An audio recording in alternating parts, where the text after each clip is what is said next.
शास्त्रकार महर्षि धर्मस गण विजय महाराजा के शिष्य इंद्रास गण विजय महाराजा ने उपदेश कल्पावली ग्रंथ के अंदर श्रावक जीवन के 36 कर्तव्यों का वर्णन बतलाया है। उनमें 6ठा नंबर का कर्तव्य है वंदन आवश्यक। उस पर हम सुन रहे थे वंदन की महिमा क्या है, वंदना करने से हमें क्या प्राप्त होता है। श्री कृष्ण महाराजा ने वंदन विहीना बद्धम च दशार्षेणम संबोध स्मृति ग्रंथ के अंदर ये श्लोक है कि विधि पूर्वक वंदना करने से श्री कृष्ण महाराजा ने 3 चीजों की उपलब्धि प्राप्त की थी। नंबर 1, 7वीं नारकी में से वो 3री नारकी पे आ गए, 4 नारकियां तोड़ दी। नंबर 2, क्षायिक समय तक के वो मालिक बन गए। और नंबर 3, तीर्थंकर गोत्र का बंद कर लिया। ये बात हमने कल सुनी थी और ये इस विषय पर बंबई के मुलुंड एरिया में कोई गुरु भगवान विशेष प्रकाश पाड़ रहे थे और उस धर्म सभा में एक नौजवान ये सुन रहा था कि वंदना से ये प्राप्ति होती है। तो उन नौजवान युवान को भी 18,000 मुनियों को वंदन करने के भाव जागृत हुए और बंबई में अलग अलग उपाश्रयों में जाकर के गुरु भगवंत को वंदना करना उसने चालू किया। 1,000, 2,000, 3,000, 5,000, 7,000, 9,000, 10,000 वंदना हो गई। और वंदन करते करते देखिए चमत्कार कि उनका चारित्र मोहनीय कर्मों का क्षयवसम हो गया और अंतर में संयम लेने की भावना जागृत हो गई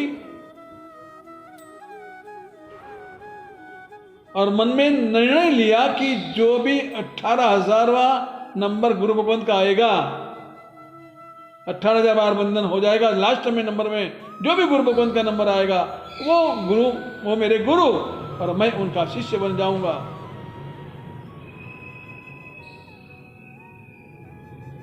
इस तरह से वंदना क्रम में आगे बढ़ते बढ़ते 17,000 वंदना हो गई। 17,000, 100, 200, 300, 400, 500, 900, 17,999 गुरु भगवान को वंदना हो गई।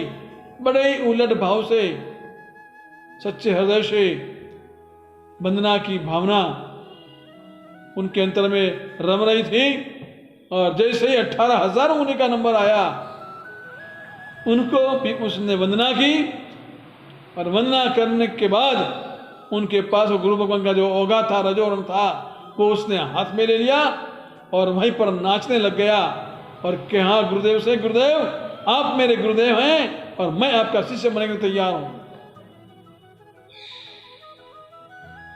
पहले से कोई गुरु नक्की नहीं था, कोई समय नक्की नहीं था, कोई स्थान नक्की नहीं था। बस यही मन में भावना थी कि जो भी 18,000वां नंबर आएगा जो भी गुरु भगवान का, वो ही मेरे गुरु। और इस तरह से ये वंदन करते करते करते खुद वंदनीय बन गए, जिन शासन के श्रृंगार बन गए, अणगार बन गए। तो वंदन, गुरु भगवान का वंदन 2 मिनट की भी क्रिया नहीं है, ये minimum price and maximum result. वंदन के भाव को, उन वंदन के भाव ने उनको वंदनीय बना दिया और स्वयं की भावना बना दी और साधु बन गया। तो वंदन से हमें मुक्ति मिलती है, वंदन से हमें मोक्ष मिलता है, वंदन से हमारे नारकिया के कर्म टूट जाते हैं। शास्त्रों में प्रवचन सारोद्धार की वृत्ति में एक आचार्य भगवान का दृष्टांत आता है। आचार्य भगवान शीतलाचार्य, शीतलाचार्य भगवंत की एक संसारी बहन थी जिसका नाम था श्रृंगार मंजरी। कर्मवश श्रृंगार मंजरी संसार में रह रही थी, लेकिन नजर थी उनकी भाई महाराज के चारित्र के ऊपर। परिवार में से कोई दीक्षा होती है तो परिवार के मेंबरों को भी उनकी प्रति भावना बढ़ जाती है।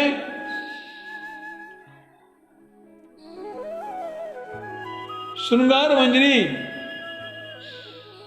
भी भाई महाराज के चारित्र पर प्रभावित हुई हैं। उनको श्रृंगार मंजरी को 4 बेटे थे। उन 4 बेटों को श्रृंगार मंजरी ने भाई महाराज के जीवन चरित्र सुनाया। वैराग्य के बीज का वपन हो गया। हालांकि श्रावक कुल में ये दीक्षा की बात होती रहती है। 6 साल का बेटा जब हो जाता है तब उसको याद दिलाया जाता है कि बेटा तू 6 साल का हो गया, अब तेरे 2 साल बाकी है। किसमें? दीक्षा लेने में। 8 साल का होगा और तुझे दीक्षा लेना है, ये उसको याद दिलाया जाता था। 7 साल का हो जाता तो कहते अब 1 साल तेरा बाकी है। 8 साल का हो जाता तो कैसे चल यार तैयारी कर दीक्षा के लिए, दीक्षा की उम्र हो गई है, इस उम्र में दीक्षा लेनी चाहिए। लेकिन कर्मवश मोहवश यदि वो दीक्षा नहीं लेता है 8 साल की उम्र में, 9 साल का हो जाता है तो वापिस उसको याद दिलाते हैं कि तो 1 साल लेट है। 8 साल की उम्र में तुझे दीक्षा लेना था, 9 साल का तू हो गया, अभी भी दीक्षा ले। 10 साल का हो जाता है तो कहते तू 2 साल लेट है। तो ये दीक्षा की चर्चा हर श्रावक कुल में होना चाहिए।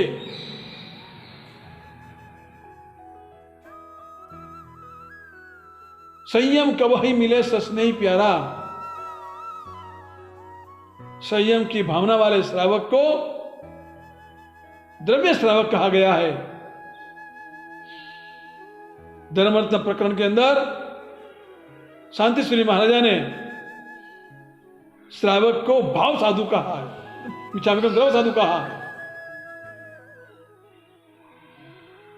द्रव्य साधु मतलब साधु बनने की तमन्ना वाला।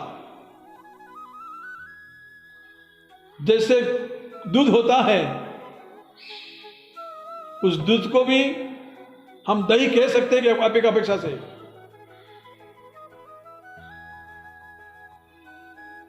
क्योंकि दूध में से दही बनता है, दूध में दही बनने की क्षमता है, दही बनने की योग्यता है।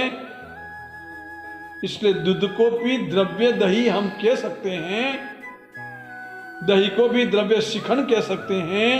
इसी तरह श्रावक को भी द्रव्य साधु हम कह सकते हैं। श्रावक में से ही साधु बना जाता है, श्रावक में साधु बनने की पात्रता रही हुई है, योग्यता रही हुई है, संभावना है श्रावक साधु बने। हम लोग साधु हैं कि आसान में से नहीं टपक गए, श्रावक में से साधु बने हैं। तो इसलिए श्रावक को भी द्रव्य साधु कहा गया, मतलब सतत साधु बनने की तमन्ना। प्रत्येक श्रावक को यह तमन्ना होनी चाहिए। यहां पर मोहवश कर्मवश श्रृंगार मंजरी बहना संसार में रह रही है, लेकिन नजर है उनकी भाई महाराज के चारित्र के ऊपर। भाई महाराज शीतलाचार्य महाराजा, उनका चारित्र पर उनकी नजर है। चारों उन 4 जो बेटे थे उनके, उन बेटों को भी सतत मां संयम की प्रेरणा दे रही है, मामा महाराज की बात कर रही है, मामा महाराज का जीवन चरित्र समझा रही है, बतला रही है संयम की क्या वजह है। कोटिशो विषया प्राप्ता माँ कह रही बेटे से कि बेटा देखिए, करोड़ों बार हमें संसार के भोग सुख मिले हैं, हजारों बार संपत्तियां मिली हैं, सैकड़ों बार राज सुख भी मिला है, लेकिन धर्म की प्राप्ति हमें नहीं हुई है। इस जन्म में धर्म की प्राप्ति हुई है तो हमें धर्म को पाकर के संयम ग्रहण करना चाहिए। मां श्रृंगार मंजरी की ये प्रेरणा चारों बेटों को ऐसी लग गई कि हृदय में वैराग्य के बीज का वपन हो गया, संयम की भावना वाले हो गए। अब इन चारों बेटों का क्या होता है और आगे मामा माँ के पास कैसे पहुंचते चारे भांजे, और उनको ये वंदन के भाव से आगे क्या प्राप्ति होती है और इस वंदन का अधिकार आगे कैसे चलता है, और इस श्रावक जीवन का छठा कर्तव्य वंदन के बारे में वैज्ञानिक विशेष क्या दिखलाते हैं, वो अधिकार अग्रे वर्तमान सभी गुरु भक्तों को मिला। धर्मराज